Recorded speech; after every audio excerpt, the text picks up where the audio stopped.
Under the current government, Sudan is one of the world's least transparent countries, according to a 2009 report by Transparency International. State institutions today lack transparency due to a number of reasons. Among them, the absence of the rule of law and judicial independence, as well as systematic constitutional violations. Shocking levels of corruption only add to the problem. The Auditor General produced annual reports revealing only 10% of the misuse of public money by government officials. The Auditor General himself is accused of sleaze by some influential political beasts inside the ruling party, the National Congress. Clearly, NC officials have become and have always been symbols of kleptocracy in Sudan. The current regime will not allow transparent, free and fair elections that could end its bad governance. The upcoming April 2010 elections in particular are of great importance to the ruling group.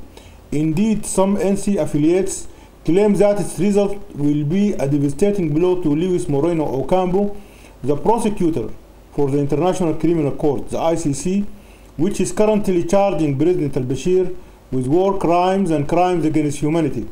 For this reason, the NC plots to fraud the upcoming elections by falsifying the results of the population census and through the addition of false names to the electoral register or the multiple registration of a single person to be used later in ballot stuffing.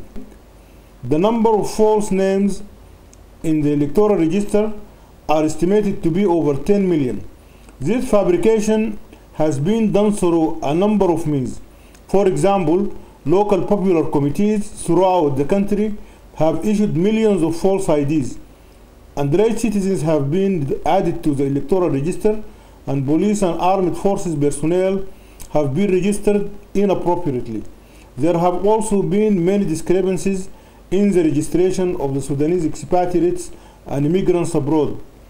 The High Electoral Commission has been appointed by the government, while NC cadres carry out the field work by registering people. Some cadres from the ruling group have also bribed and tried to bribe monitors and representatives from the other parties. The population census has shown that the population of Sudan is about 39 million and the enfranchised population is around 20 million. The citizens who have registered are actually less than 6 million. However, the Electoral Commission declared that 16 million people, or about 80% of the enfranchised population, have been registered. This is to allow the government to claim that the elections meet international requirements.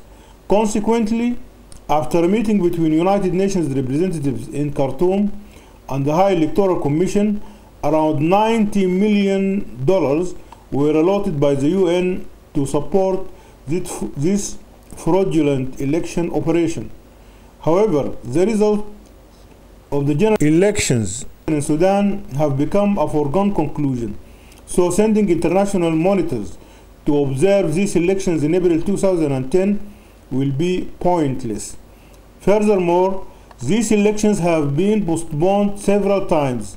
This violates Article 216 of the present Sudan Transitional Constitution, which states that the general elections must be held no later than the 9th of July 2009. This means that the current government has lost its legitimacy since that time. Therefore, any general elections held afterwards would be unconstitutional and illegal. Amazingly, NC lawyers have tried to defend this by referring to Article 57 of the Transitional Constitution. The Minister of Justice held a press conference on the 12th of July 2009 in which he stated that Article 57 permitted the current president to stay in power for another 5 years. The former chairman of the Sudanese legal bar, which is affiliated with the NC, has also stated the same. Unfortunately for the Justice Minister and the former chairman of the legal bar, Article 57 does not refer to the current president. It refers to the forthcoming elected president. This exposes the lack of integrity that plagues the current legal institutions, where the supposed champions of the Sudanese legal system, such as the Justice Minister and the former chairman of the legal bar pursue their own political agenda rather than uphold the law and constitution. Another strange occurrence is that some people claim that these elections are fraudulent, while simultaneously advocating that people participate in them to uphold their constitutional rights. But how can constitutional rights be upheld by an action which is fundamentally unconstitutional? The only result that can come out of such an action is the lending of false legitimacy to an illegitimate government. Before votes are cast in the ballot box, claims of electoral fraud must be investigated by an independent and transparent body. The millions of dollars donated by international donors and the UN must be legally audited. Only then can free, fair, and democratic elections be held in Sudan. Thank you very much indeed.